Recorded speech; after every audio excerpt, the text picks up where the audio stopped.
hopefully Yeah, they we'll had get Cliff trouble back on the yesterday. screen. Yeah, he'll be back. It just, YouTube takes forever. You're so smart. I'm here. I'm here. Stop talking about me. There he is. Yay! Okay. Hey, you guys are good. All Thank right, you. Thank you. thanks, Alicia. All right, Alicia. Presentations, I'll stay for a minute, make sure that's all good. okay, well, I'm gonna call the meeting to order. My name is Paul Ricotta. I'm the Chair of the Conservation Commission. Today is Thursday, January 22nd, 2026.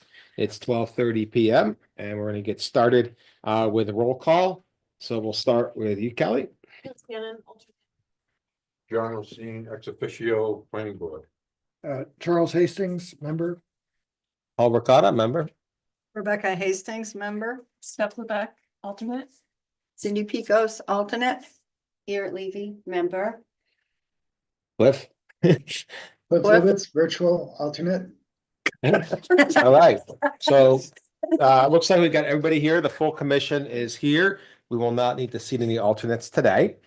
So the first order of business is to review and approve the December 18th meeting minutes. There were a couple comments. I made a couple changes. I redistributed it out. There were nothing major. Just about it. So does anybody have any questions, comments on the meeting minutes? Move to approve. Okay, Charles is going to make a motion to approve the minutes. Do we have a second? I'll second that. All right, seconded by John. Any further discussion? Okay, all in favor? Okay, any opposed? Okay. All right, let's move on to privilege of the floor. I don't see anybody here, so we'll move on to our next, unless there is somebody online. No, only Cliff? No, okay, not only, but, okay, let's proceed with the next order of business, which is a guest speaker. Thanks to Erit for lining this up. We have Lee Webster is going to talk to us about one of our items that we had talked about for our educational initiatives last year, which is on green burials. So I don't know how you want to do this, Lee, or the two of you. Slideshow ready. Okay, Want to just tell me when to move it, or you can sit here and do it yourself. why don't I just sit there? I need to pop it up from the beginning. There we go, and I'll go tell Steve that's that, and I'll be back down to New York, Charles. There you go. All right, well, thanks for inviting me here today. This is exciting. All my old ski buddies from the Nordic Center got me here. And I was the cemetery commissioner for Plymouth for about 9 years. So I get what you do, and I'm hoping that what I brought for you today is gonna help sort of bridge work that you might consider doing on properties that are owned by the town and managed by the town, and with the cemetery trustees, because that's the governing body. Wanted to describe that first. In New Hampshire, it's required that every burial space be organized as a nonprofit, and that includes a municipal arrangement as well. So that's kind of where the emphasis is. We're going to talk about that and also explain a little bit, when I'm done with this, explain a little bit more about the conservation piece that will make most sense to you. Not going to take a lot of your time doing this. I just want to be sure that you have a good idea of what you might be getting into if you start thinking about this as a project. So what you're watching here, this is a municipal cemetery that is using its space to bury without any impediment. So that's the first piece. Have you all heard about natural burial? You have a clue what it really is? Because the media keeps talking about things like human composting and alkaline hydrolysis and calling it green burial. They are not. I don't know what it is. Their cremation processes, right? So this is essentially burying the body unimpeded so that all the beautiful little microbes in the soil that the conservation people love so much are going to do the job that they were made to do to fully handle the body. We bury it about 3.5 to 4 feet from the basically the bottom of the grave to the surface. What that gives us then is about an 18 to 24 inch barrier above the body. We call it the smell barrier. And I'll talk about that in a minute. There's no vault. I'm assuming right now that the cemetery is probably requiring them. It's something everybody got into for a while, and we're trying to eliminate them. Mainly due to the enormous carbon emissions of just the vault itself, over 1,800 units for that. So we're using biodegradable containers and not using chemical preservation techniques like embalming. All those things are very new. They're things that we didn't do, how to do at any point prior to the last 100 or so years. So we know that these things work. We have about a little over 500 green burial cemeteries in the US and Canada right now. Most of those are municipal. Many of them are run by towns and their conservation groups in their town, whether it's a commission, the way we have here in New Hampshire or some other kind of thing, is involved with the management of it. So this is a valid, proven opportunity for us. Let's see. I'm not used to this kind of machine. There we go. So burial depth, just so that you know, that there's all kinds of rules around these things, not something for you to be concerned about, other than to know that your cemetery folks do know how to do this the right way. Cemetery trustees are the ones who make the rules about what's allowed in the cemetery. So they're the ones we're going to be paying attention to. We are also looking at, that's at the local level, at a statewide level. We also are one of the very few states in the country that have very clear and stringent setbacks so that we are safe. We're keeping water safe, we're keeping riparian barriers safe, we're keeping all the things that we're concerned about safe. So all those things that you might come to mind for you, we have already dealt with. I want to go back to that 18 to 24 inch smell barrier. That's for animal disturbances. And we've been burying this way again in this country deliberately since 1997. And we haven't had a single animal trying to dig anything up. I always tell people we're just not that delicious. It's also, it's really hard work. Animals, are looking for live prey. They're not interested in us. We do get skunks once in a while. They like the grubs that come up, but other than that, not a problem. Again, no odors. They can't, we can't smell anything. The animals can't smell anything. We're fine. Pharmaceuticals is a concern. People think, what about the drugs that are going in? For the most part, people have off-boarded most of the drugs that we might be concerned about. Whatever residuals are left, particularly from chemo and that type of thing, are actually mitigated in the soil. We have proof of that. And in fact, I'm working on a study right now with the University of Tennessee to put another layer of information on this, fact on this, but we're good. Another thing people are concerned about, it's not here, is pathogens. Okay, people are worried that if somebody goes into the ground and they had some kind of a disease, for instance, Ebola, Creutzfeldt-Jakob disease.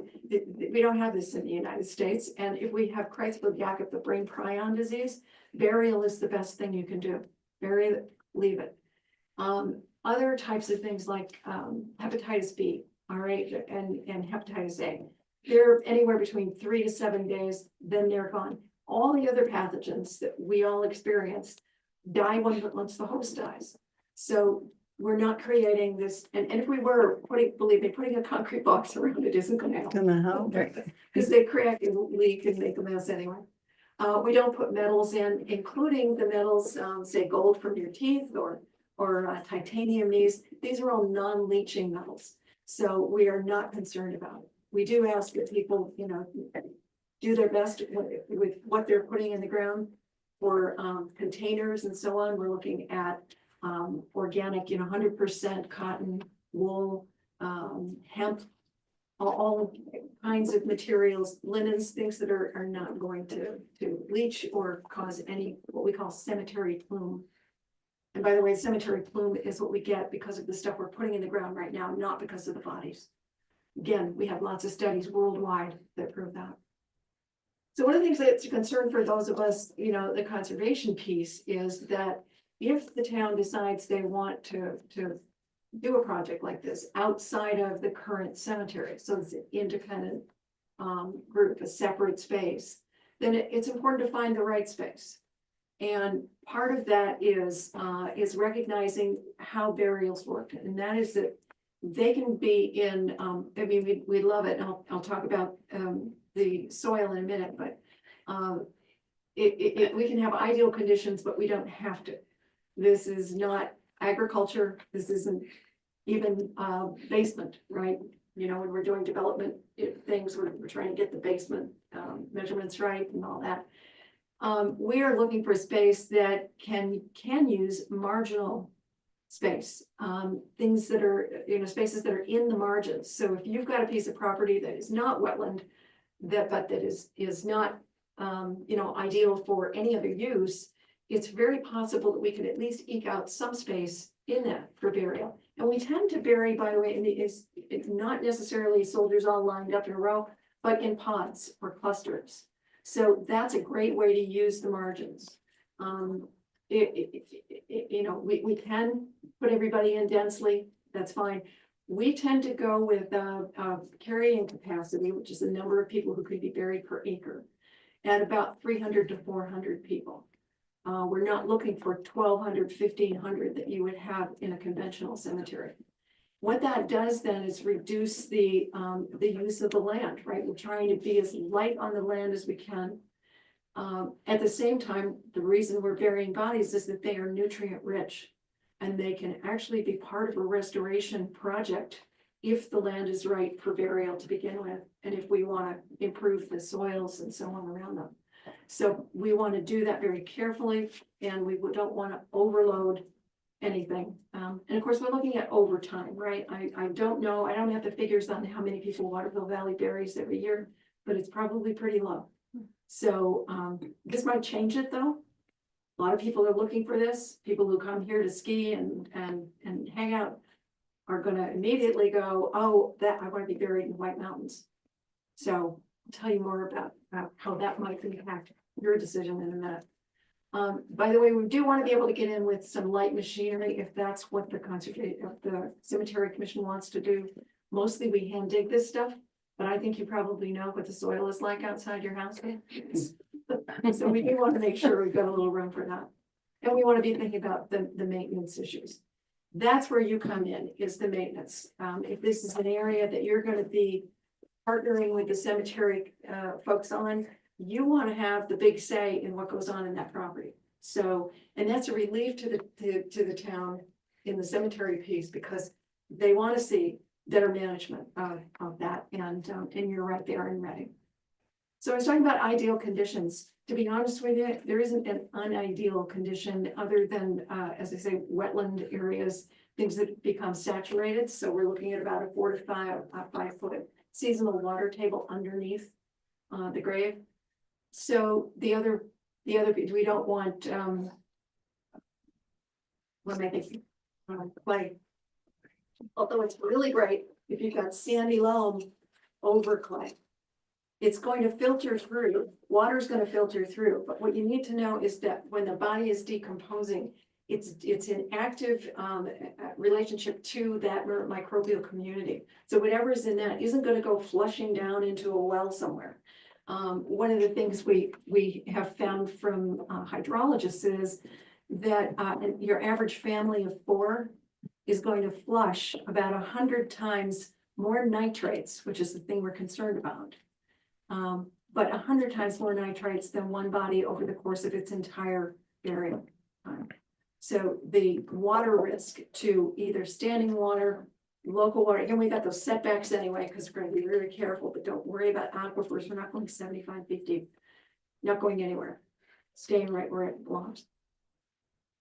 Deciding the rules about what happens in the cemetery, that would be up to, if you had burial on a piece of property that you were had an easement on, or you extended a deed restriction on, as the conservation folks, they make the rules about what happens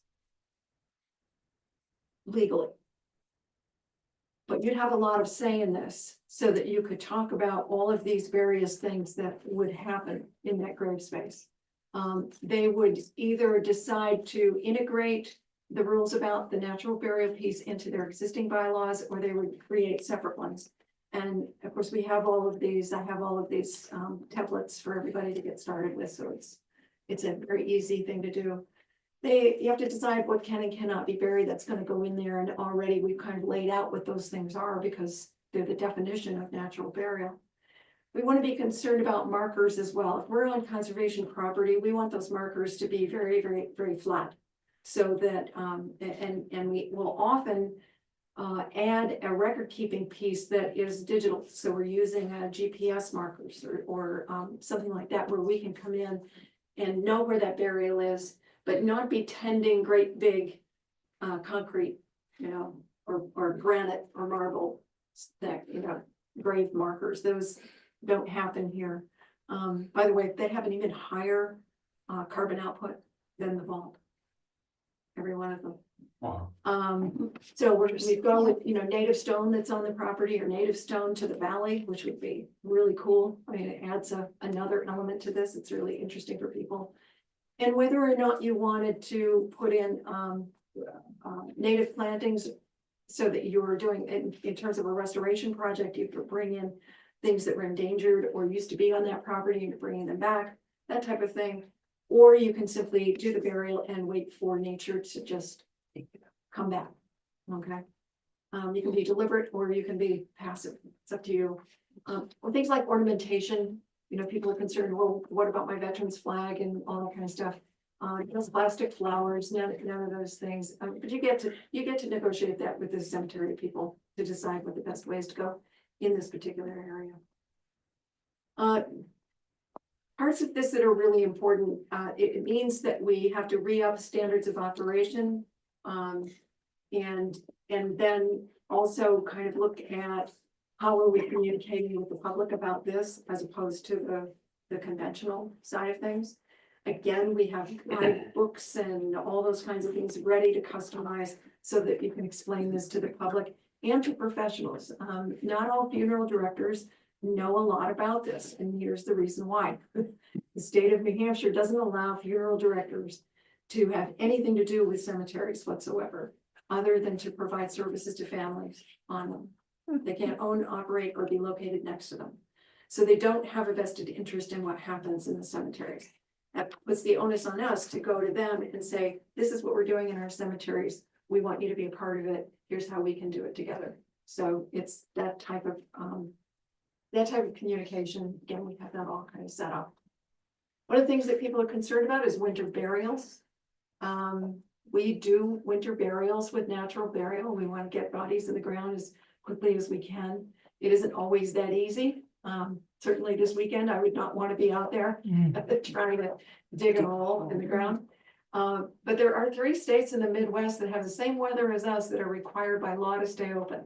So the fact that we close here in the winter is a choice that we've made, not that it's an impossibility.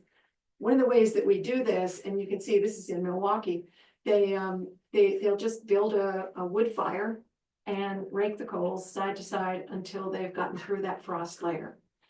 They might use warming blankets instead. They take longer. You have to have a hookup to be able to generate those.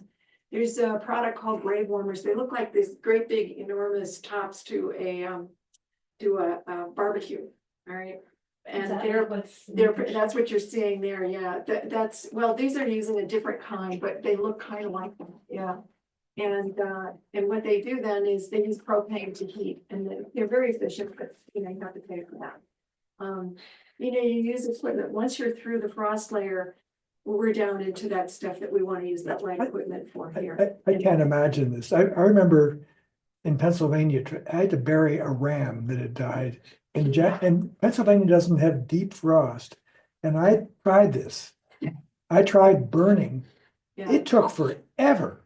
It Yeah, just took forever. And this was a whole like so. I can't imagine trying to maybe get. a couple of days. I mean, these Oh are, my God. these are municipal cemetery workers. They're used to it. They do it. They tell me that they do it. They like a couple days if they can get it. The So frost they need layer to- here must be Well, today it's probably 6 feet deep. Yeah, it's probably pretty deep right now.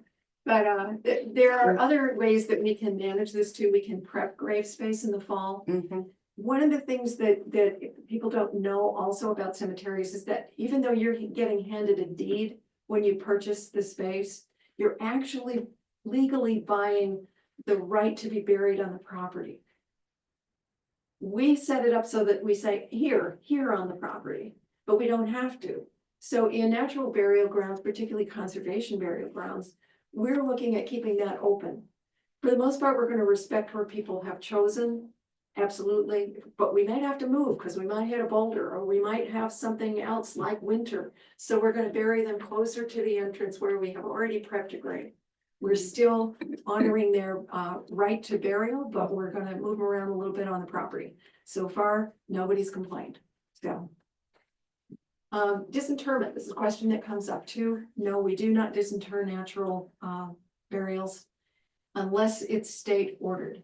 One of the things we do when we sell the burial right is we make sure that people understand it, have them sign that waiver, and be sure that they get it, that this is it. They don't suddenly, decide they want to move somewhere else. That's the way it is. And just to let you know, here in New Hampshire, we already have several hybrids. Part of the issue is that most towns, and I expect Waterville's the same, cater to their own citizens, their own townspeople, not people away, unless in a lot of these circumstances, they have to have special qualifiers that will allow them to be buried there if you're from out of town. And I wanted you to see the pricing too. This is an interesting piece. This actually, if you get rid of Calvary, because I can't get them to tell me how much they charge for some reason. But if you put this all together, it's an average of $360 for the burial right. All right, when people tell you that cremation is cheaper, cremation in the state of New Hampshire is somewhere between $1,500 and $2,500. Now you need to do more than this, but we could do it by volunteers. People can care for their loved ones at home. They don't have to hire a funeral director. And we want them to be prepared properly for the green burials, so reasonably priced. That doesn't mean that you can't ask for more, and that you might want to in a conservation managed property, because people are delighted to give you more money in order to support your conservation mission. So that's another way. Now that would be in your coffer, wherever your coffer goes, whether that goes into the general fund, or you could decide, probably the cemetery also goes in the general fund. Am I right? I don't No, I don't know. We want to check that out. Yeah. Anyway, all I can say is it's an opportunity to increase your income, your revenue. It's a revenue stream for the town in one way or another. And because it supports your conservation mission, that's important for you. And it's just as at the end here, I saved this for last because this is kind of the walkthrough. This is what happens when on the property, so you can get a visual. Funeral directors often are going to come in and assist with all the logistics. Of course, most people are still going to do that. Again, we need to prepare the funeral directors to prepare the body properly, but families can also do this. They're going to carry in to wherever it is, right? We're not building roads through the middle of your conservation property. We're going to have a trailway and ways to bring in either by carrying or some other kind of hopefully electric or push pull what method of getting the casket or the shrouded body into the grave. And also people who are mobility challenged, we want to find ways to get them in as well. Again, once you get there, the grave will already be dug and prepared. We're gonna put biomass in the bottom, which means here it's pine boughs. Other places it's different types of materials that sort of grow. The idea is to create an oxygen trap so that it helps in the entire decomposition process. It also helps get the straps out when we're, we've lowered everybody down. We want to pull the straps out that we used. So that's the first piece. The ceremony then gets conducted, and there's no reason not to have clergy and family. We have a lot of veterans who choose to be buried in these spaces, which is really important too, to have that message out there. I always say it depends on the war that they were involved in, which way they want to go. They either want to avoid the military complex, industrial complex, or they want to be buried in the soil of the country that they fought for. And anywhere in between. But we do see it, and we can accommodate full honors in these places as well. They're gonna lower the casket or the shroud. Basically, what's gonna happen is that we have put planks across the sides of the grave to keep it from subsiding, caving in, and rails across. So then we put the casket on that. Once it's lifted, the straps, the rails come out and the body goes down. So it's pretty simple. And we're only going to that 3.5 to 4 feet. So we don't have to worry about people toppling in to a full 5 feet. Again, we're going to then put more of that blanketing on, that biomass on the top. It helps create that cocoon, but it also makes it softer when people start to put in the dirt. So people are going to backfill the grave. We have lots of shovels out there. We let people choose to help. Lots of different sizes. Kids get into it like it's their job. And everyone feels pretty good about it when they're done because they've participated and, helped with that final thing that they could do for their family or their friends. We're going to cover that with a mound. We don't take the soil away. We keep it all. So all we're doing is displacing, adding a little something else, putting the soil in and waiting for that all to settle. It takes a couple of months. That's how long it takes for that soft tissue to go. And we can place the marker at any time. So that's kind of the feel of what it would be like to have the service itself, to have the burial happening. One of the things you might be concerned about is traffic.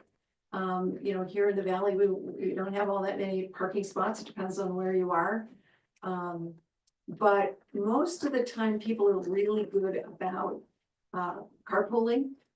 And what we have found in smaller towns like this is that probably the maximum number of cars you'd have to worry about at all in any given day is 12. We have the numbers from people around the country at various sizes and locations and so on, and that's kind of where we're at. Probably less, 1 to 2 people maybe visiting during the week.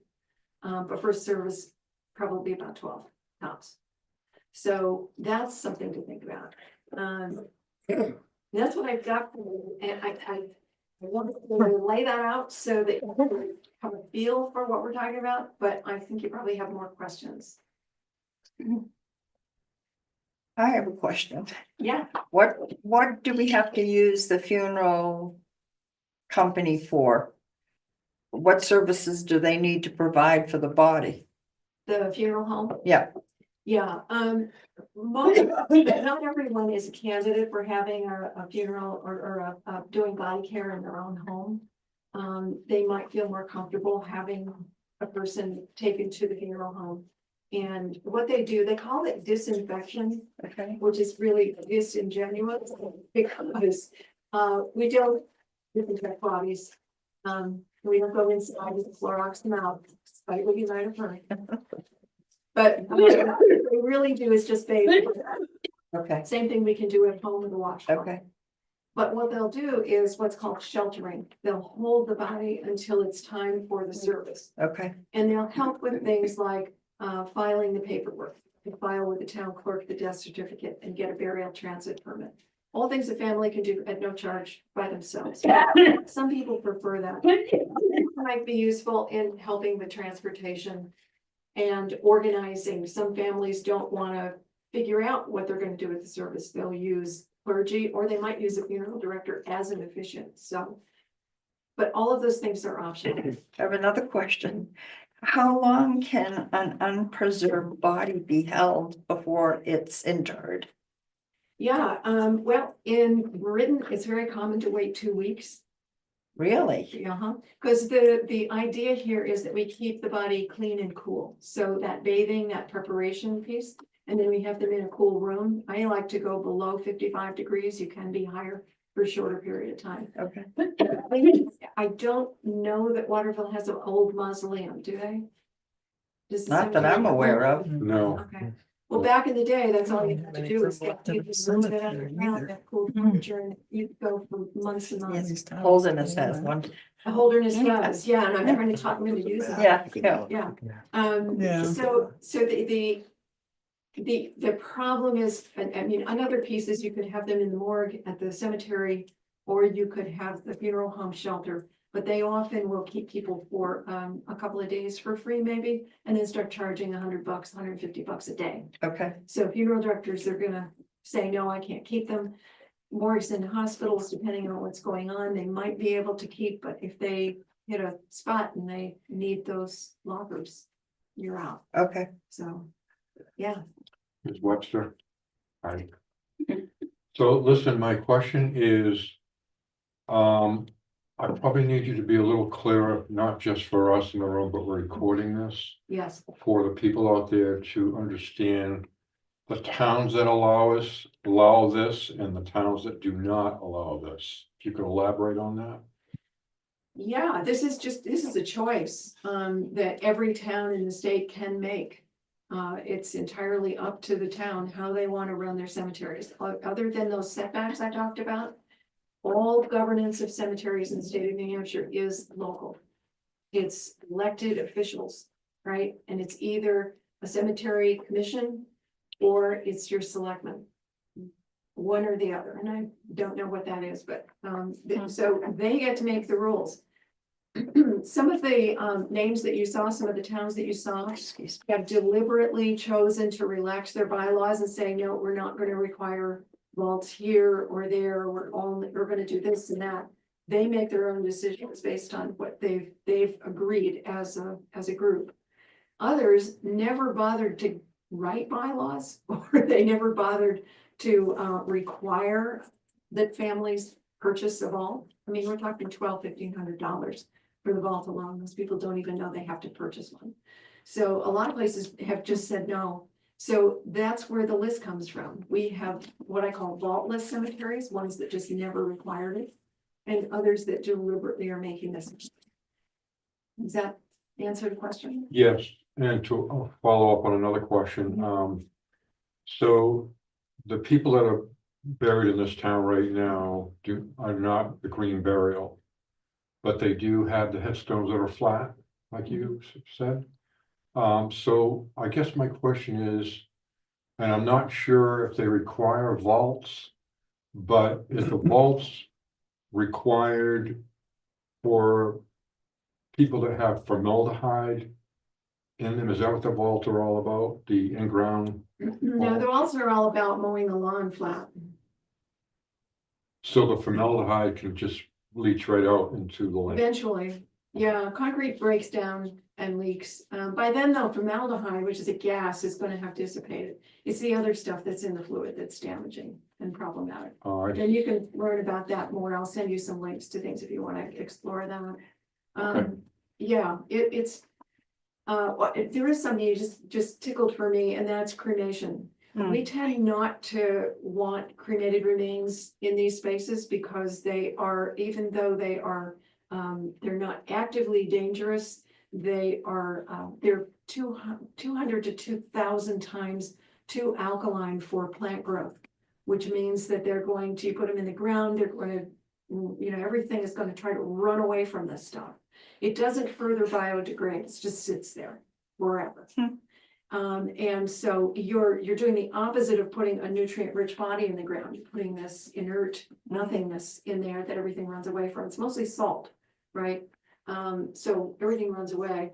If you dump it on the top, then you are creating in quantity a problem very similar to fertilizers and other types of phosphorus runoff that goes into waterways that causes algae bloom, kills off marine life. So we really don't want it. We tend to agree to have it only because we're agreeing to bury a full body with it, sort of offset it, and as a courtesy to the family, knowing that everybody else is coming in is going to be burying green. I was under the impression that Waterville Valley has no casket vault burials. I don't know. Yeah, I don't know. that they're, and they now, have no room for even, plaques for, say, the, cremation remains. They now have a large, stone that has The name. plaques on it at the entrance. Yeah, So, that's possible. Do you know, Erin? I don't know. I think that the plaques at the beginning are something that you can choose to do if you want. But, so that's why there's like that big thing with a lot of names on it. right, but I was But I under don't the, think that's. I the don't think only that's option. overflow. I think that, I okay, think I was under you the can get this impression access that to, that's. yeah, there's Yeah, access to that's this what if it you were was. interested. Yeah, Yeah. but you can choose to have a name on that big one. Okay, The town is also working with privately owned landowners to expand the cemetery. We should do like. Oh, yeah. And then, so my other question, Lee, to you is two things. If, is it safe to, now you can't condone this, you can't say, yes, go ahead and do it. But is it safe for salt water for these ashes to go Oh, into? cremated remains? Yes. Yes, yeah, it's the best place for them, Okay. ocean. And when you've gone hiking, you mentioned a little story. Would you Yeah. share that I'm story? trying to, which one? To remind me. Maybe I'll tell it a little bit. So when Okay. you've gone hiking, your eyes have seen spots where you know people have. Yeah. Spread. Yeah, we call it wildcat scattering, particularly when it's in our in the mountains and on national and state forest Yes, land. okay.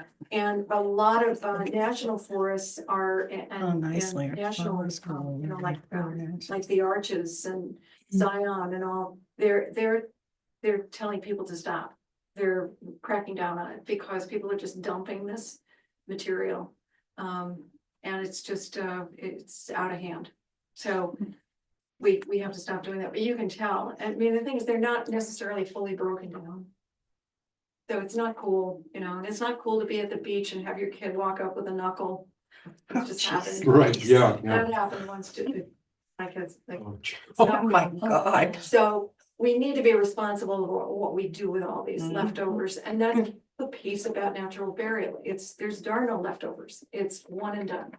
And probably the big rant for me is to say what you all know, because you're all conservationists or the only way to conserve land is to actually purchase it and steward it and conserve it. Not to ignore the problem by saying, oh, I'll do this other thing instead and it'll save land. This is what saves land. This is a strategy for saving land. And if there's a possibility for even a small area here, if there isn't burial space already of any kind, think what you'd be bringing to the people of this town who are here because of their conservation ethic. I have Is a this couple something- questions. yeah. Um, in a cemetery that's vault specific and cremated area, can it also accommodate this? Is it possible to split the cemetery into partitions that way? Yeah, you can. Okay, so it's You not, can. it doesn't have to be one or the other. It Yeah, can be. it depends on, yeah, we call that an integrated Mhm, okay, cemetery pretty much, or we call it hybrid. In terms of when we're talking about being the cemetery of people who are managing, we're thinking about integrating whether or not we can integrate non-vault burials within an area that has burials. Right. It's some people just don't like the idea. A lot of cemetery sextons don't like the idea because they've been doing it their way for a long time. but it's nothing there's a against the lot of law people- or there's no rules Oh, against. not at all. It's Okay. entirely up to the people you vote in every year, what can happen. Okay, and is there can the same land be used for another burial afterward? Like, is there a period of? Yeah, oh, I'm glad you brought that up, because this is true sustainability. We don't, I don't do a lot of pushing around this. But legally, yes, you can reuse that burial space. Because as I mentioned, you're selling a burial right. That means that you have the right to be buried in the property. It doesn't mean that you own the property for eternity. It's not a real estate transaction. So once the body becomes soil, which is the whole purpose here, who owns the soil? The cemetery owns the soil. And that's very clear. So in 100 years, 50 years, 500 years, deep time, who knows? We can make it possible when we sell that burial right to say, do you agree that where you're buried can be used for a future burial? And people can opt to do one or not. It's not something we're gonna require. It's gonna take a lot for American brains to wrap their heads around the idea that they don't own it property for eternity. Mhm. But we're working on it. But as I say, that's sort of the last ask I'm going to make of people. Do you know if there's any, like, in terms of, religious aspects of this, are there certain religions that you're aware of that don't permit this type of burial, or is it? No. No, It's no one- permitted. No one doesn't permit it. Okay. In fact, this just goes back to burial prior to Mr. Wilbert. Mhm. And Mr. Wilbert's little trip to Egypt and deciding that we had to be safe from the zombies. That's how we got balls. Basically, the Jewish burial system worked like this from the time that they were buried in the caves. Muslims also, Quakers, various Christian sects also bury without vaults, bury without embalming, as a matter of course. And some of them have lost their way and they're finding their way back. I do an awful lot of work with religious and faith communities to try to bring back their original doctrine and original process. And they're finding this really inspiring because now, the secular world has joined their understanding of how important it is for their bodies to go to earth. John? So, cemeteries are really for the living, if we will. So a lot of people want to be buried next to their spouse or their family members. Right. How does that work, or can you explain that to us and how that all works? Yeah, I mean, again, that's gonna be part of the arrangement visit that they make when they come to purchase. And the best thing to do if you want to be buried with a spouse or you have other family members is that you purchase all of those at the same time. Again, we're doing this in a online in digital format. That's about our records these days. Thank goodness. And what we'll do is try to reserve that space. And for that, whoever has purchased it. Again, if we absolutely have to, we're gonna have to go somewhere else, but that would be a real emergency. So we're gonna do our best to accommodate that. We do not do companion burials that stack people on top of each other. Everything is side by side. Again, more for the soil Mhm. integrity than anything else. Everybody goes, oh, you can't get next to a freshly dug grave. Well, it's not that hard. We do it all the time. We do it with all types of soil. That's not the issue. The issue is that we want to space out because we're trying to manage this for soil integrity. Excellent. Good. Thank you very much. Thank you. Plenty of resources for you if you want to keep on going, thinking about this, and I'm on tap anytime. So, all right. Leah, Thank you. Thank you. Thank you very much. You're coming to the valley again sometime in the spring for the rec center or something? The Race Center, yeah. Race center? Yeah, I think Yeah. we aren't we? Do I have it on my calendar? It's not a given date yet. No, I just Okay, wanted good. people to be aware of that. Yeah. Yeah, I'll be back. Because the first time you come in, it's like, wow, look at this. And then all of a sudden you have all these questions. Where do I go now? So we're going to see you again. Right, wonderful, thanks. Yeah. Yeah, and the public talk that I do, this was more geared toward you as town Mhm. representatives. That big talk explains things about zombies and goals, so you guys. Wow. All right. Thanks again. Thank you. Appreciate it. Thank you. Thank you. Let me just pop this out. Well, I'm bothering it. If you would, yeah. Thank you. All right. Steve is needing to leave, so he's gonna run down to the group oaths and then Okay. I'm gonna go get him. All right. He's actually next on the agenda too, so if he could just give one or two words. Thank you for setting it up, Erit. So you have time to talk amongst yourselves. Yeah. Yeah. All right, we're signing up when you leave. Okay, Sounds good. Nice Thank you. job, Eric. Thank you. Thank Nice. Yeah, the town needs to hear it at least 7 times before it gets to people. Ah, the oath man. Yeah, There he is. Here's everybody and I'll just fill in the name. I didn't realize there was. Oh, we're so many of us. Yeah, we're delinquent on the oaths, yeah. Have everyone say it around the What, table. what are we swearing to? so if I'm back, Oh. now, someone Oh, else. no, you're- are you gonna- Yeah, yeah, Are we I giving would up our like firstborn? to What's back going on? When would you? up. No.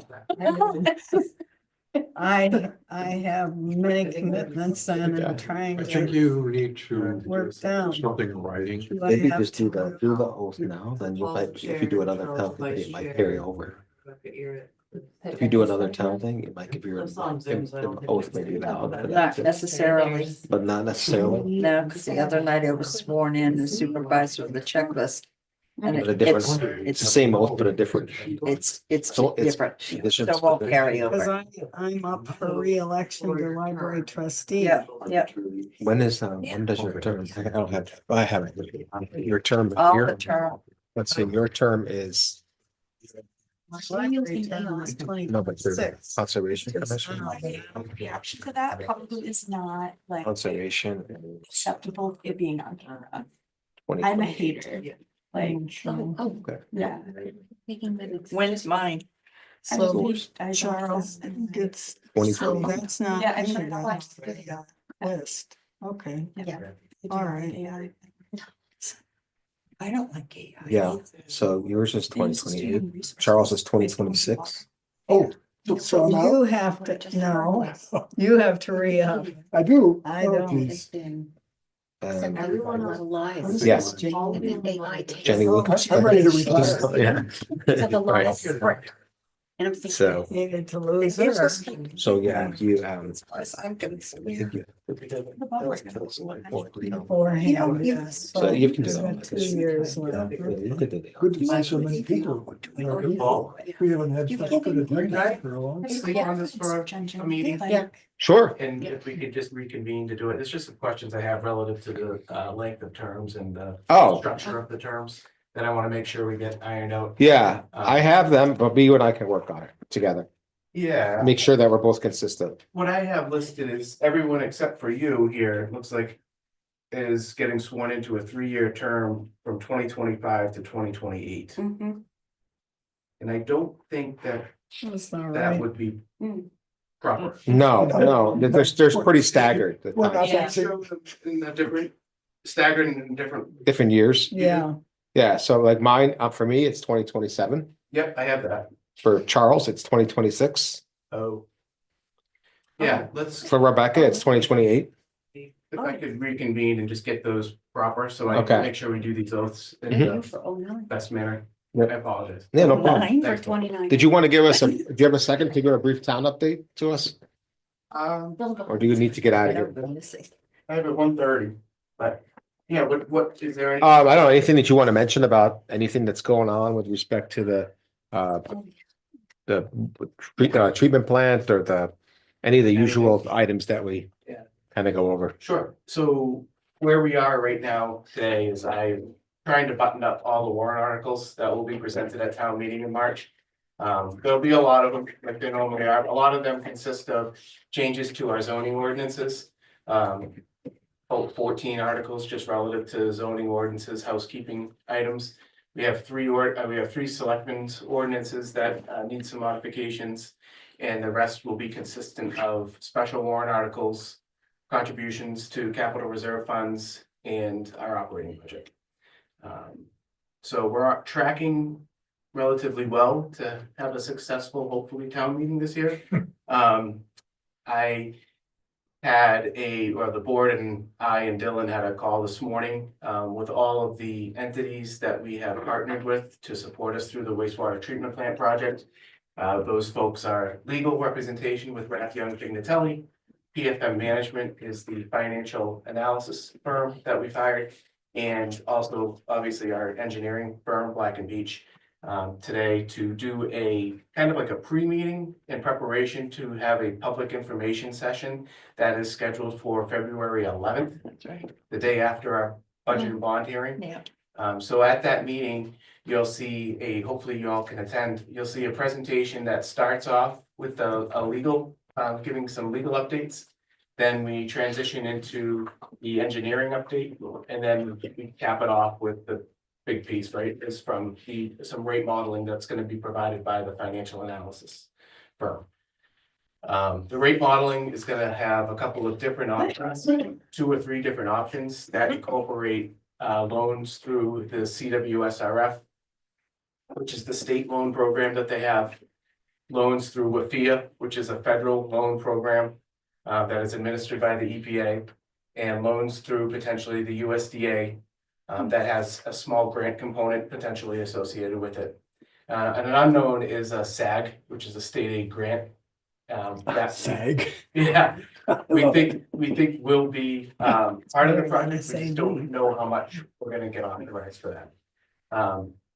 The rate modeling goes out 10 years, but it will show that ultimately the tax rate impact that this project will have on the town, which will effectively start in 2031 at the completion of the project.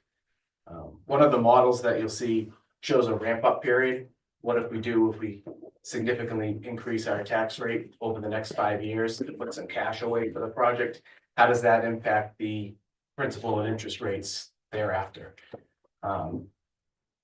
Which to me would be an appealing option, maybe because I'm younger, kind of. And if I was gonna live in town, I would think saving now a little bit of money to get to 2031 so that it would reduce the overall impact in the outward years would be beneficial.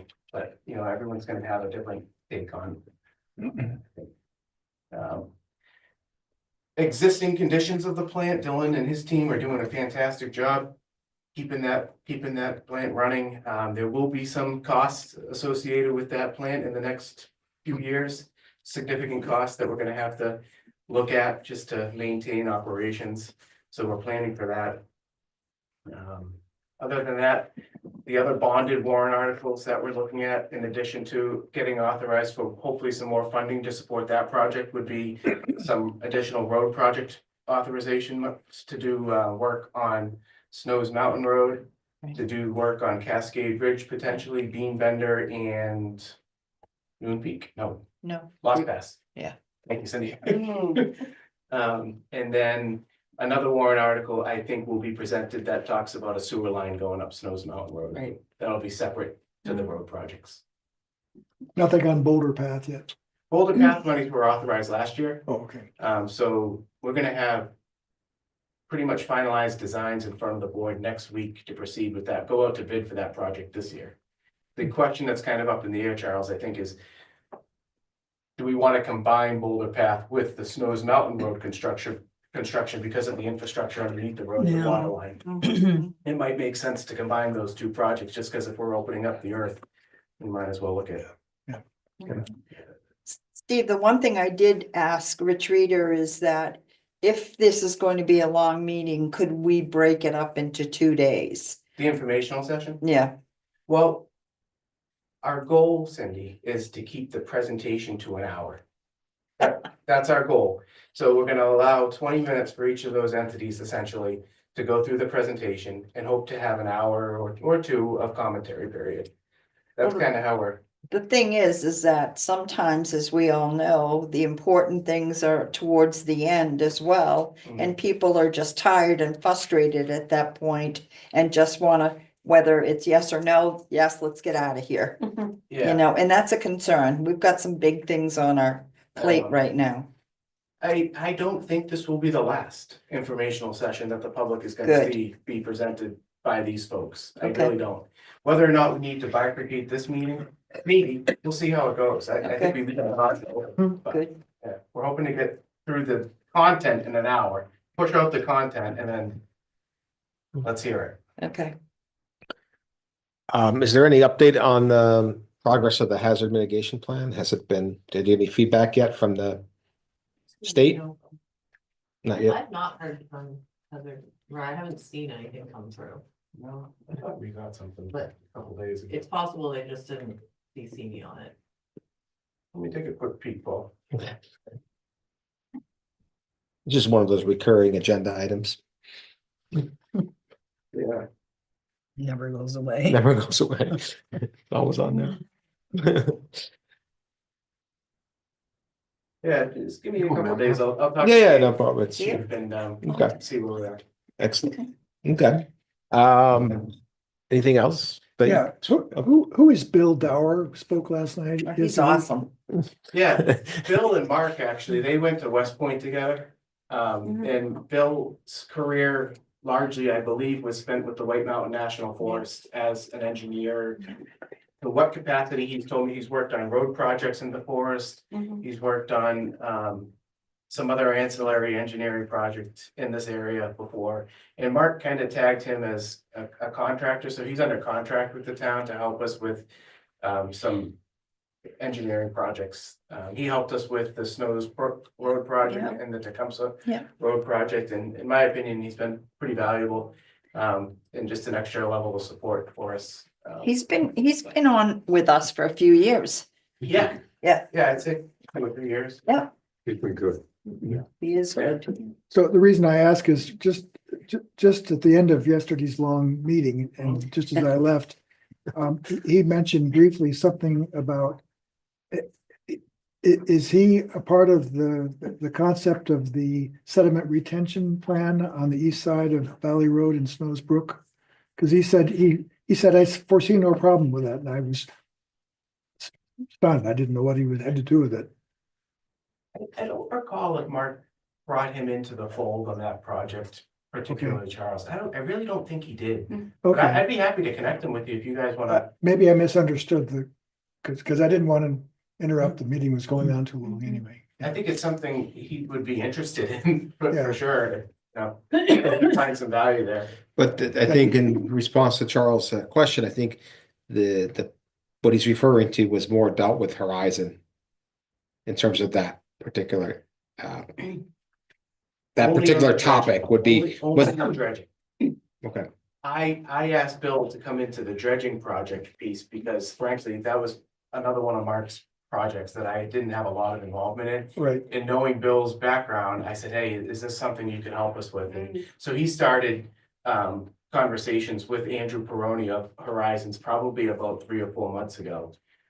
Just to understand where that dredging project, how that dredging project initiated and where it is today, in hopes to maybe provide some different solutions to how that project could be completed at a reduced cost. And I know you need to go, but I think the commission here would be thrilled if they decide somehow to dump the sediment dredged up from the pond on the south end of that 13 acres as cap. That would be magnificent. Good soil. We need soil on that. Charles. It'd be fantastic. 2 or 3 years ago, maybe longer, Mark investigated that and was told by some entity that that's a non-starter. Because of the compounds or the composition of that. Out of Snows Brook. And I think Bill uncovered through working with Monadnock, who's our partner in trying to get that landfill remediated, that they don't see an issue with it. In fact, they had a conversation with the state and the state's like, well, we do some testing, but we generally don't see an issue with it. So this was all new, very new to us. So that would be, you're right, that would save so much money. It's not even fun. Absolutely. And what a great reuse. And Yeah, Yeah, it's good soil. exactly. You need to To cap it off revive of that something. area. It's crappy soil And right it's right now. there. Yeah. Yeah. Seed it, you got a nice little field. That's a good Beautiful. idea. right. Well, we'll let you get to your meeting. It's 1:30. Okay, Wow. nice to see you all. All right, thanks, Steve. Thanks, Thank you. All right, let's move on to John for the planning board update. You have a meeting, what, tomorrow night? Tonight, No, Yeah, oh, it's 5 right. o'clock. 5 Yeah. o'clock, There's one at 4 at the school and one at 5. And we have Yeah. a 4:30 meeting. crazy. So the planning board is having a public hearing tonight at 5, everyone. That was for the camera. So yeah, we've had like meeting after meeting, December 16th, 13th, today of 22nd. And we talked about a lot of times, and I'm pretty sure 100% it's at 5 o'clock. This What I can talk about is this information tonight it's an extension of the public hearing for the Adventure Zone parking. We have ordinances that for parking purposes, if you come to the meeting tonight, we can talk more about it, but we have to talk about that at the board to the public Right. all together.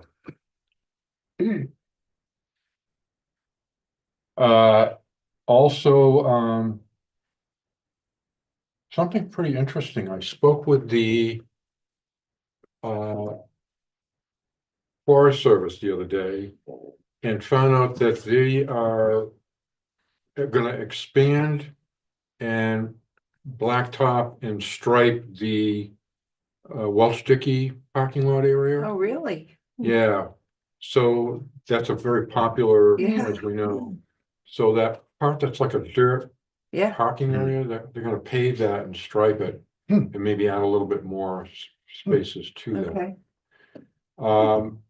Just before you turn into that road, if I got this right, it's in that area. They're going to allow some tree clearing on private property, I believe it is, or Forest Service property. They're working together with that, whatever it was. So you've seen these spot clearings around. Yeah. Well, they're gonna come in and do that again. It's in that area there. And then, they're also working. So this is kind of off from the planning board, isn't it? But anyway, this information that I'm gonna give to the planning board anyways, but, they're also, going to have a map, a visual map, Charles, because he likes maps, I do. out on the Adventure Zone gondola. I believe what they said, not the Adventure Zone, but the gondola, because it's gonna be in this area here where it starts. So there's some type of map or something that the Forest Service is, because they've already got their permit, the mountain's already got their permit to go forward with this. So now they have to go through other channels, but the Forest Service guy that I spoke with said that they were gonna have some type of a map as to where that's gonna be and where the towers are gonna go and that type of thing. The approval process is still going on though, isn't it, for the gondola? It's, yes, Because that was law. the permit Okay, to go to pursue the approval okay. was issued. And they actually worked a year and a half to get that permit. Mhm. So now they gotta go for, you might as well just say it's another permit to get all these permits, they gotta go forward with. Anyways, the planning board has discussed those, and we'll be discussing a lot of those things. Last meeting we had on January 13, there was 3 different lawyers here. Yeah. So it was pretty intense. I mean, everyone's, Listen. yeah. So if you get a chance to listen to it in your spare time, Rebecca, it's pretty interesting. But anyways, that's about all I have for you. I wish I had more, but I'll have more the next meeting the planning board has, so I can share what we discussed. That's about all I have. John, can I ask you a question? Absolutely. Is it tonight that the determination for the approval, isn't this it for the Adventure Center once this?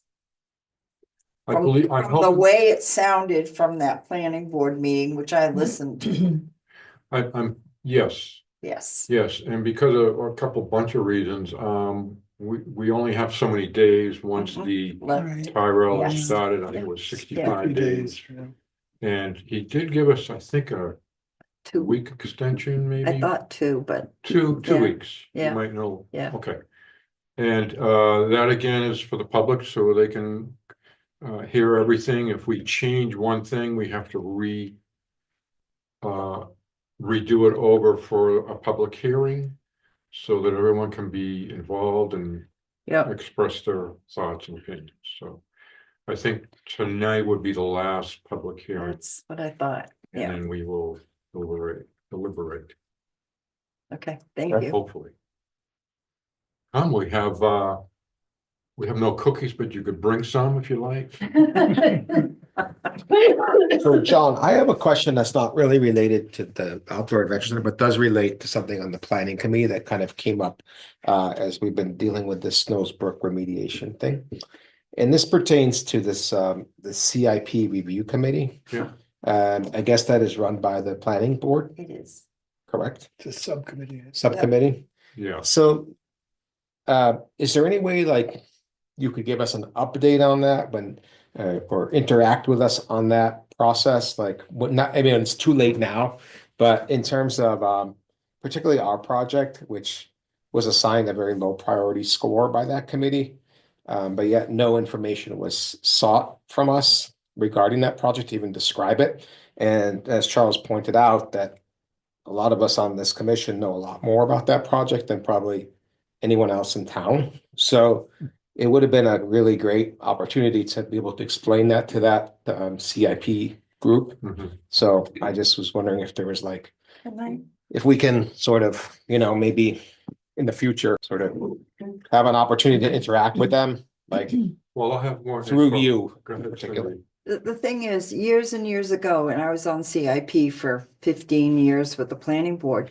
Years ago, when a CIP committee was submitting things to the town manager, by which I was ignorant of, RSAs say that CIP information, once it's turned to the town manager and all the departments, is supposed to come back to the CIP. We never saw it again. This is the first year that the CIP has come back. All the decisions that were made after the fact that the CIP initially went through it, gave it to the town people went through it. It was the first year it came back to the CIP to say yes and no. Mhm. So there's the difference. In the past, it was never done that way. Okay. No, I was just curious because it was like, we did get, it seemed very disappointing to get a low priority analysis on our project that was kind of, it's already been approved, obviously, by the voters in 2023. So it's just a disappointment that now we have to, now we're dealing with this, trying to get it back on track. And it may or may not be possible to get it back on track. And as far as the select board is concerned with respect to that, they put a heavy weight, it seemed, on that low priority status. Yeah. And that really seems to have Changed. kind of derailed it in some degree. So it's just, we would like, if it was, maybe next time it's possible to, I don't know, we have any projects on there for next year, but if we, had an opportunity to give some input. So to clear the air a little Improved bit, I'm communication. very disappointed with the way it was handled. Okay. Because I spoke directly to the chair of the select board and say, we have this warrant article going on for this particular project. Yes, we do. Mhm. Well, now I find out that we don't. So my high recommendation to this board is to we are able to put in a warrant article on our own. We just need a certain amount of signatures. Okay. And I say, don't wait tomorrow, do it right now, come up with some kind of language. And let's go get some signatures on this thing and make them put a warrant article in. Because this project, like you said, was already approved. And now they're just taking a small amount of money that they're gonna put to something else, but they don't realize that it's gonna cost them hundreds of times over fold from 41,000 because we're gonna dredge the pond out. And I don't think they're understanding that whole Well, yeah, I know, we'll talk about it in the next section, but yeah, it's, there's, If I could, about the CIP, and this was new to me, learning about it, and Steve was very helpful, at least informing, for me anyway. Evidently, he told us that it used to be that Mark had a very heavy hand in how these projects were ranked. Mhm.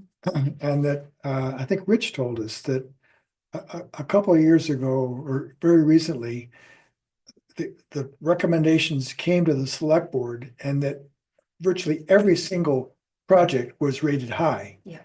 And the select board said, we can't do anything with this.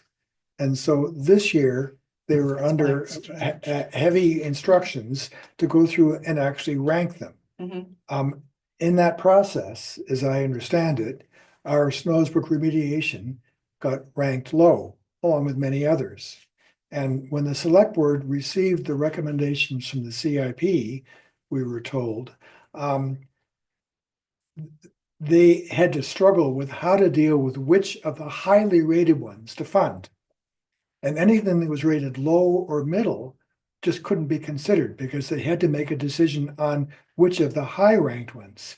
And so what was disappointing to us was that our Conservation Commission had no opportunity to provide any input in the decision making as to whether we get I agree ranked with low, that. medium, or Right, high. Agreed. Yeah.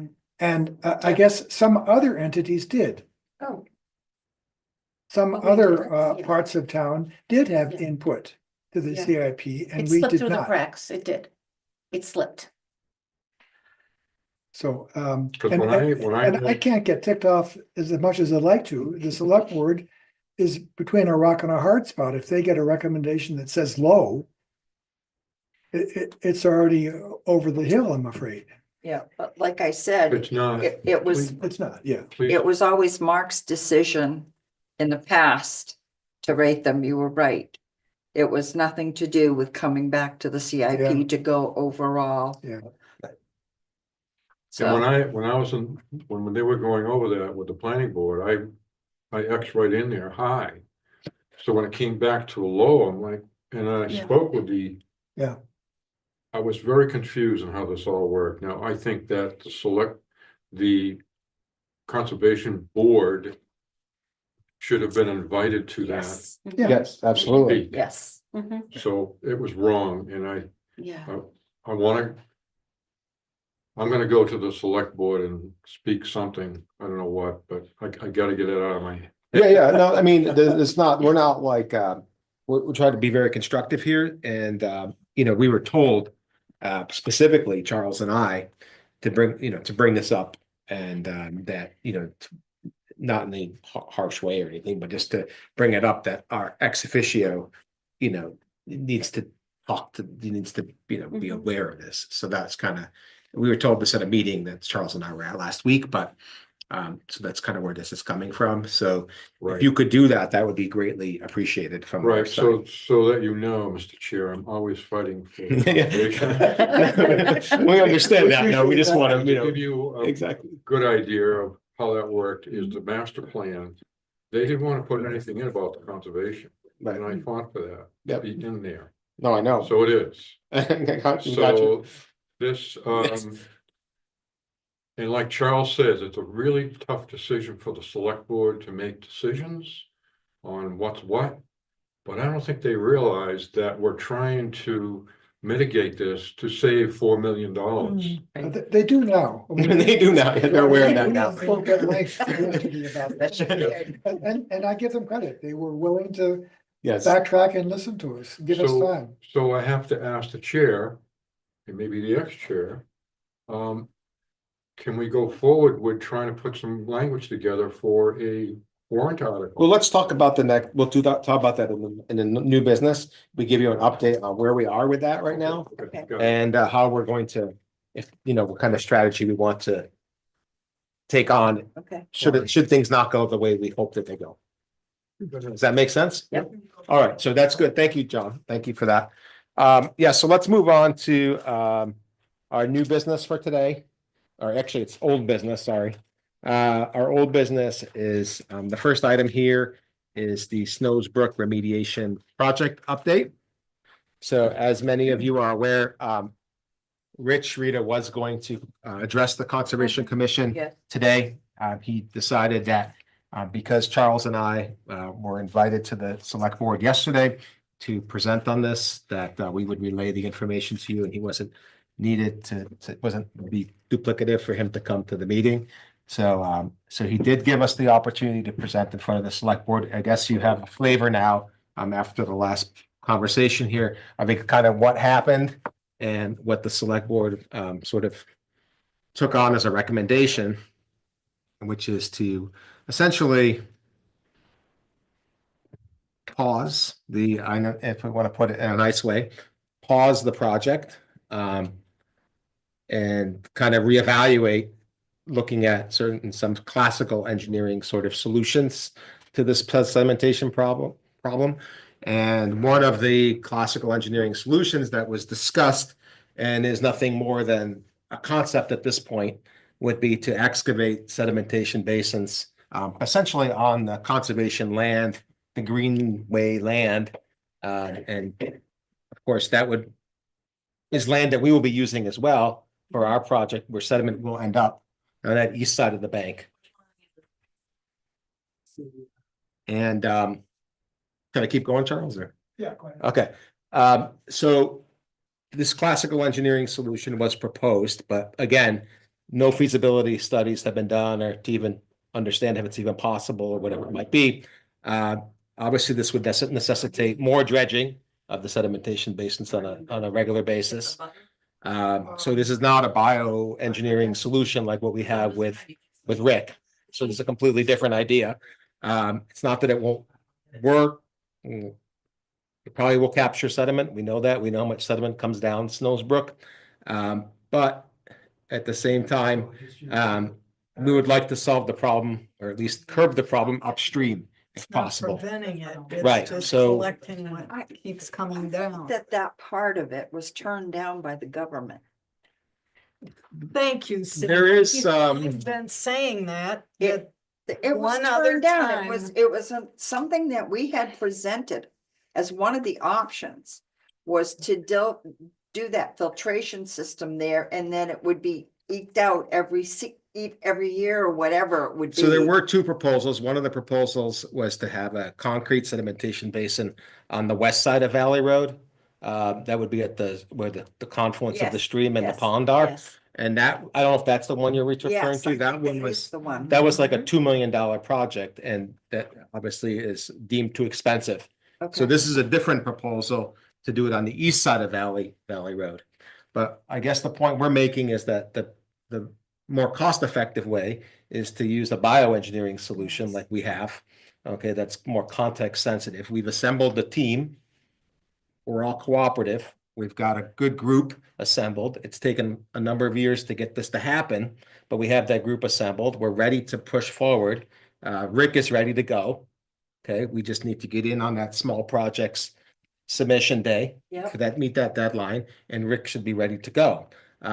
So Charles and I did meet yesterday with well, not meet, we presented in front of the select board about this, and I think it was very kind of them to give us the time, because I think the initial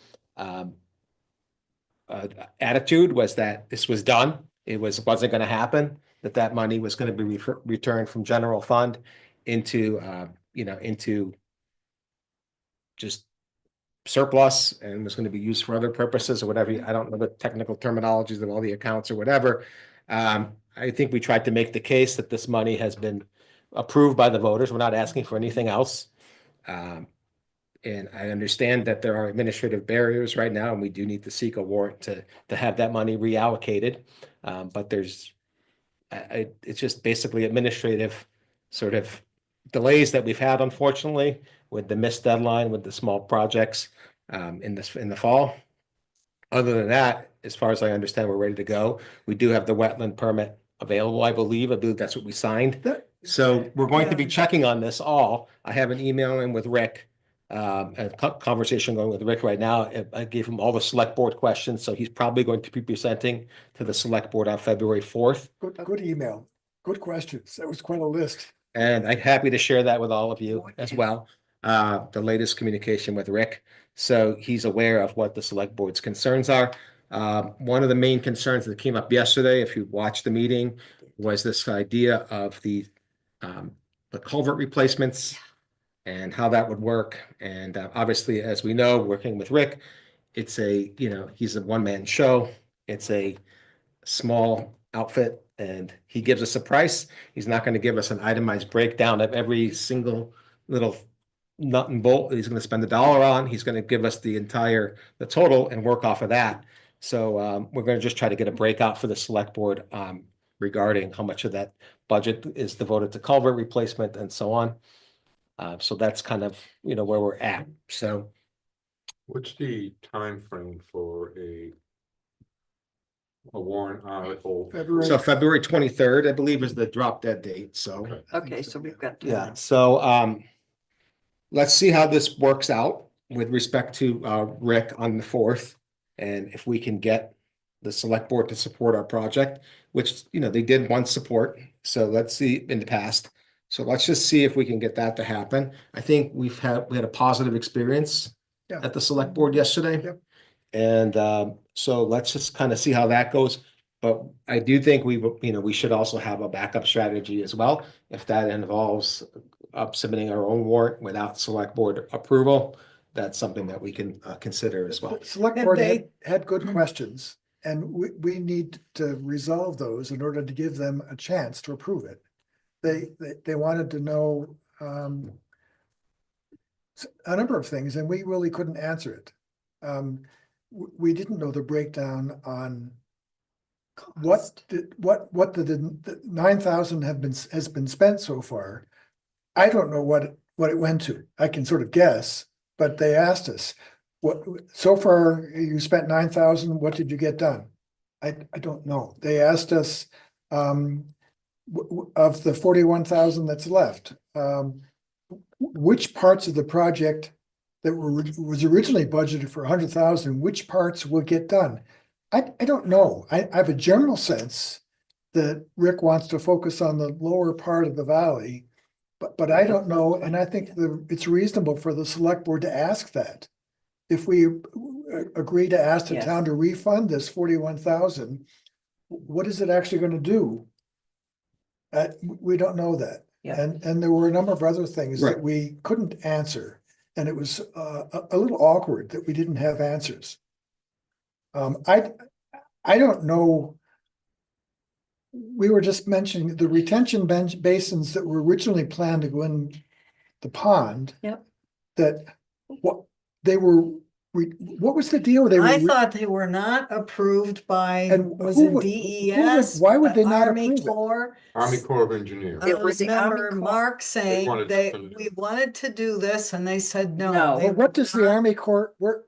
They're Okay. not gonna give us money, so what do they have to do with it? I don't know why they're I involved. don't know if are they responsible of anything for the No. dam or anything?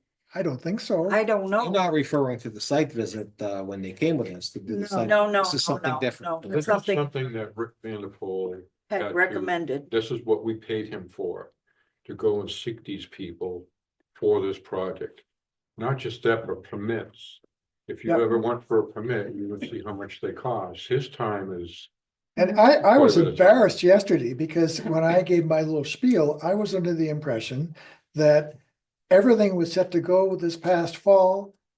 Things were drying out, the brook was down, let's move it, and there was one missing signature. Mhm. And I didn't know which one it was. And when Megan spoke, she said, I could not dig up the culverts because I did not have that wetland permit, so I'm not gonna go in there and do it.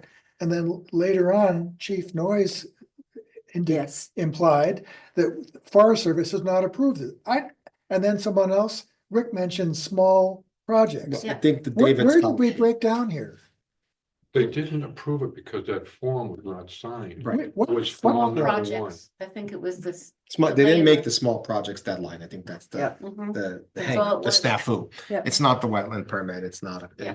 it's It that. was such a small project that I think it just, So it got scattered around and it just, whatever it is, it's, we have to make a push to get this done. for this the is why spring. Rick has to come in here and, Mhm. cause the way I, before Mark passed, it felt to me that we had no problem extending this. I spoke with Rich Reader about it many times.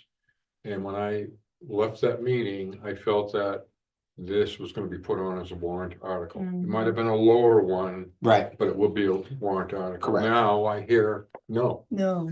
Yeah, I mean, well, Mark was obviously a strong supporter of the project, so we Yes. had a strong town advocate yeah, at that point, which it's not clear what we have right now.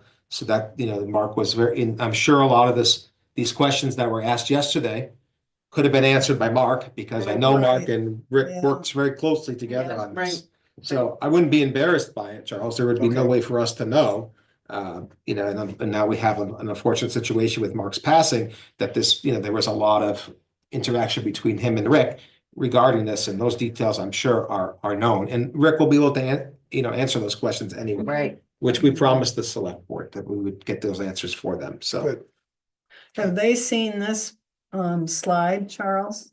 The select The board? select board? Absolutely not. Well, No, they haven't. Or how would they? I don't know, but that explanation there, together Okay. with the planned Snowsbrook remediation project, this lot should serve as a buffer to reduce the need for costly dredging of Corcoran That's Pond. on our sign, isn't it? Did They we put that should on our know big that. sign? So, Well, this is what I don't understand, because there is a select board member here on the planning board that heard that. So I'm not sure, I know they're under extreme amount of pressure, but did they miss that?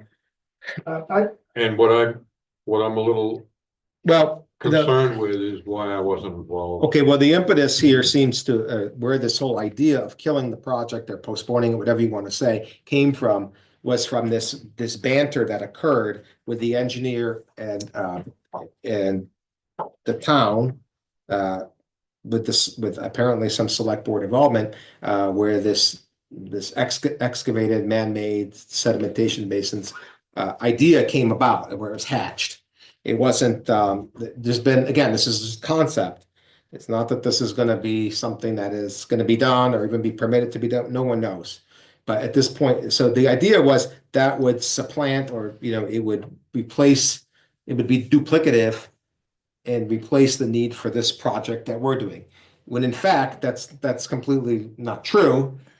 Even if they did want to do the man-made sedimentation basins, those could be complementary to what our project is already. So we're just treating the problem upstream Right. before it even gets to be the problem downstream. So, plus, you know, we have some intangible benefits here. We're protecting the Waterville Place, you know, as that slope Those stabilization columns. occurs and we get this continual flow, there's that risk of flooding there. This should help with that by recapturing or reconnecting the original floodplain.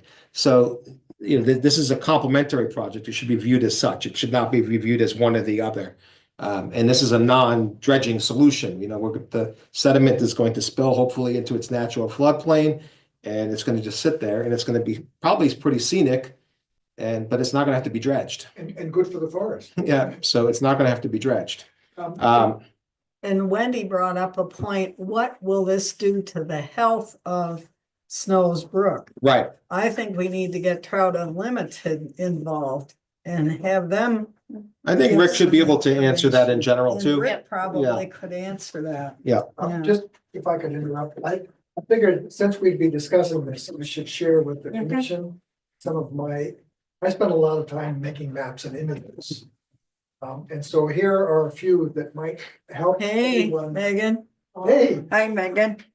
Hey, I always watch all the meetings, but you were asking why you need Oh, what? the Army Corps of Engineers, so I was part of the Army Corps of Engineers. oh, good. Anything having to do with water, wetlands, streams, oceans, anything within our great nation's waters has to have permission from the Army Corps of From the Army Engineers. Corps. So. Thanks. Thank Thank you. you. That's good to know. I Quick thought tidbit. Thanks. And the extension to that was they wanted to go up a lot further than what Rick Vanderpool is gonna go up.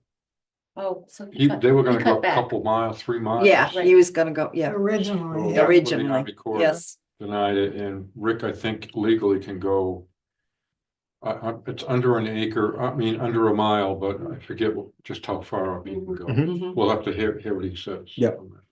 Go ahead. Okay, explain it, Charles. Yeah, okay, so this is actually probably the most useful one, this map. And so the red here outlines the area of our lot 32C, the green belt. The culverts, I put all the culverts on here. This is the cross-country bridge. I'm sorry, Cliff, you probably can't, well, you can see it, but you can't see me pointing to it.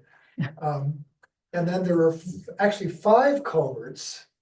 And as I understand it, the project was reduced to replace two of them. Two, I don't actually know which ones, but I would guess it's probably, those By the lower, road. The lower, certainly this that one one, and maybe this that one. one, yes. Number two and This three. one is actually on Forest Service land. It's not on, doesn't not that matters. But the flow, the overflowing from Snow's Brook would be coming in like so, and it would certainly overwhelm this and maybe this one. So at least two or three of those. Another thing that's interesting to note here, and I didn't, when I made this, we hadn't yet paid to have the plot surveyed. And I now know that this line is incorrect. The boundary of our southern boundary of our lot 13 does not follow the river. I just assumed it goes in the middle. It does not at all. It actually goes from here, you'll see it on another slide, across, and it covers much of this gravel bar. And the question that I've had all along is, if there's going to be a plan that we didn't know about until recently to dredge retention basins in Snow's Brook on the east side of Valley Road, where would that go? And there are some places it can go and it cannot go. You cannot, here's the river. You can't put it in here because in fact, that's on private land. Right. It could go here. And to get to that, you have to get to it by, is this right, Paul? Further up, you get can't see up here and you drive along like so. But to do that, you have to cross this little stream, which is what drains this whole wetland. And there's a culvert there. It'd be tricky to put driving access in there. I don't think they realize that. yeah, that's, And to would do not it- hold up. Because it's actually it's the embankment, it's a steep embankment of 49. And to do it, you'd have to bring the roadway out actually into the wetland, which is normally covered by about 6 inches of water. So good luck getting permits to do that. Let me just show you the other images, because I think they're very useful to understand all of this, and then we'll move on. But these are, this one shows this is from, Cochran's. what's his name, Rick Almendinger, who's a interesting fellow who is very active over in Mount Chicago, but he shared with me these really sophisticated modified LiDAR images. And they give you a terrific view of Snow's Brook and the whole, I've showed most of the length of it here. Yeah. And here's a And zoom in on Made part up of his that. own Give you names. a better sense of, I don't know if you can understand it, but so, Yeah. Yeah. you know, here's Snow's Brook weaving around and through here. And this is all of our greenbelt land. Yeah. And so the question is, where would you put retention basins versus the plan that Rick Vanderpool has, which is largely to sort of the brook, flooding brook used to overflow its banks and spill out like so, and it's now too entrenched to do so. So part of his plan, we all walked out there and looked at that. Yeah, He was going to dredge a little cut through this bank here and run a little ways. So when the water was really high, a lot of it would spill out through here and then it would filter on down through this whole wetland and drop much of its sediment there and as opposed to Corcoran Pond, Right. which is a neat idea. But Charles, over time with the sedimentation coming down from there, wouldn't that have to be dredged out as well? I don't think so. You don't No. think so? No, because it would spread out over a huge area. Okay. And there's also the possibility of a new program that might go into place too, that is, that would allow continual maintenance as that, and we could Yeah. direct funds toward this. So if this process is successful, which we have no reason to believe that it wouldn't be, we could actually expand upon it and work on other tributaries in the area too. And continue to add more material to the main channel if we need to as well. Sure. That So, was the question I had, because in your speech yesterday, you were saying that the trees that would be laid across to divert, et cetera, would probably last 10 years. I'll say, Yeah. yeah. Yeah, you said. That, and we haven't actually got it, but that's reasonable. I mean. Yeah, every so Rick often, said about 10 years we'd is have to the, do something, it would be fairly low cost. To just come in and replace those trees? Yeah, to make sure there's enough downed wood. Okay, Well, and once trees are laid to get the flow, then the sediment starts building up there and then Right. it starts creating a Right. channel to flow. And so even if those trees decompose in 10 years. You have now new that channels, different yeah. pattern has been Yeah. there. but At it some will, point, back in, I'm sorry. go ahead. In his, I think, 2022 short report, he gave us, and environmentalists do this. What is, for a natural brook in the White Mountain Forest, what should be the percentage of coverage of downed wood in the brook? And they have numbers on what's normal in a natural environment. And Snows Brook is way low. And it's way low for two reasons. It was deforested a little over a century ago. And so that's a factor. And the forest that's come back is young. And young forests don't drop big old dead trees. And so we just don't have anywhere in there enough blockage, naturally occurring blockage. And therefore, anytime there's a big flooding event, all that water just comes shooting down and blasting through the entrenched stream channel, and it can't overflow anywhere anymore. The idea is to enable it to overflow in various places like it's supposed to. That was the kind of neat idea, I thought. And then, just one or two more here and this is, I've forgotten where I got this. I got this on Google Earth. It's obviously from a number of years back before they started building so many houses in here. But it's really neat because it shows, I don't know if you quick oriented here, here's the pond. Yeah. And here's the bridge, Yep. and the water, the houses, Waterville or Place. the Waterville Place.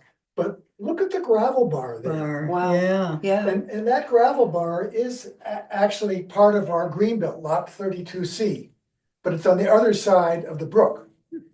And if you're gonna build a retention basin, I suppose that's where they would put it. Cause you can't put it here because that's not town land. The most of that's private land and there's not room. You could put it here, but to get to that logistically, It's difficult. challenging, yeah. What's that? It's challenging. Yeah, challenging and possibly expensive, but I just can't imagine, if the Army Corps wouldn't let us put retention basins here, why in the world would they let us dredge Do up it there, Forest Brook? yeah. Gee, I mean, this is not my line of work, but I just find it hard to maybe comprehend. Megan will come back. Back. And then there's just, almost done here. Oh, this was an older one. Wow. Which is pretty neat, before the forest had filled in so much. Wow, look at that. Isn't that neat? Yeah. And so finally, the boundaries. This is the full boundary and this is the detail on it. So what we're seeing here, this is, and this is what they surveyed for us. I didn't bother looking at it because I didn't want to walk out in the brook when did they finish that survey? It was, yeah, Sometime. like last year. or the year- We did flag it out, and that's how we found out we could put our little sign on the Signs up, tree yeah. and so forth. But the line doesn't follow the brook. It goes, you follow a compass reading from this bend across the brook. And look, the town doesn't own any of this brook bend. This is all on private land. And it includes most of that is that sand belt. Huh. And then it goes down and then it bends once more and goes down to the bridge. But I thought that was an informative, that we should know as caretakers of this green belt, that's where our boundary is. Mhm. And and I don't know if the people considering these retention basins are aware that the boundary doesn't really allow any work there. But it could be done there, but again, might be logistically challenging to get in and do it. And also keep in mind that the north side of this, there's a nice ridge. Many of you have walked along the Wakefield little path, a nice ridge, heavily wooded ridge that comes down here. There's no way you can get the water in there or put retention basins in this area, because it's just No, not that's not- accessible. You couldn't get the water over to it. I think that's it. Interesting, Yeah. really. So Everyone, I'm sorry, I have to drop. I think we're just about done too. So Bedtime. and then you're, Yeah. yeah, I think I think everybody in this room has a pretty good understanding of this project, right? And how it's all gonna work and Yep. function. I guess the key points to take away here is that we already have a team assembled. We've got pretty much everything in place to move forward. It would be a shame to lose that. Yes. And Agreed. have to reestablish all those connections again, the permitting and whatever would be needed.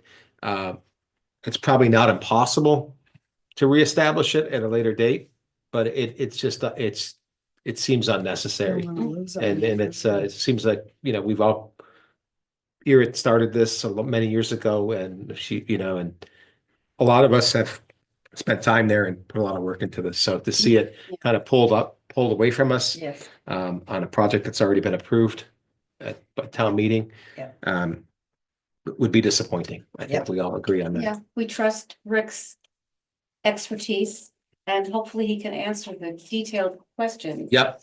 I will share those questions with the commission as well. Good. But if anybody has any questions, No.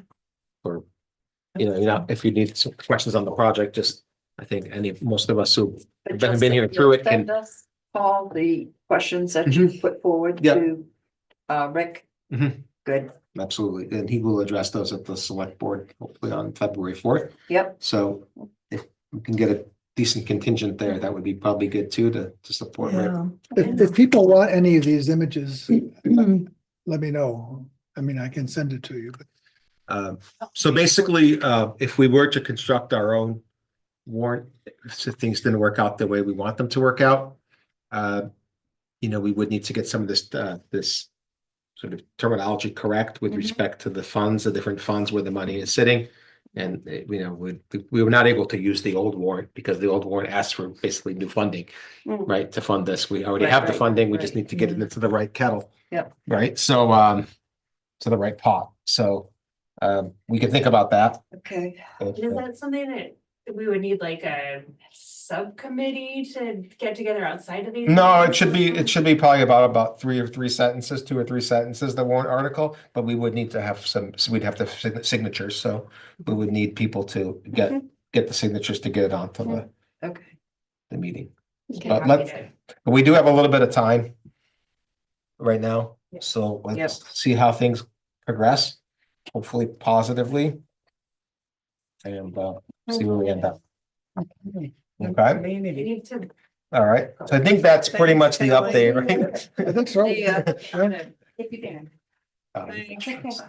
So, okay, I think we're good.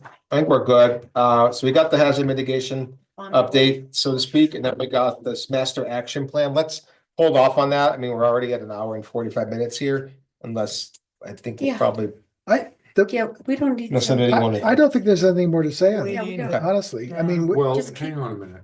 Keep tabling it. I'd like you talking for me, but I don't want to talk. oh, I thought you were talking about the, No, so keep that on the, Yes, absolutely. and we'll talk Yeah. about it, because it'll be a little lengthy. Okay, it'll be a recurring agenda item, and we will get to it. Charles and I are working on it, but I need to talk with Charles privately, okay. so that we can both be on the same page. Okay. Okay, and Charles, remember, he put together that lovely summary Yeah. for us, that Yes. has it all succinctly outlined Yeah. as to what our responsibilities are. Yeah. Yeah. So, okay, Slideshow good? Yep, thanks. Yes. all right. Thank you for letting me. Privilege of the floor, is there Did you anything? bring anything for me? Oh, I think we're on to privilege of the floor, right? No, new business is is there anything to say on the municipal I will do it very Please. quickly. committee? We have a few things to talk about, but the latest news is that we put together a recycling list.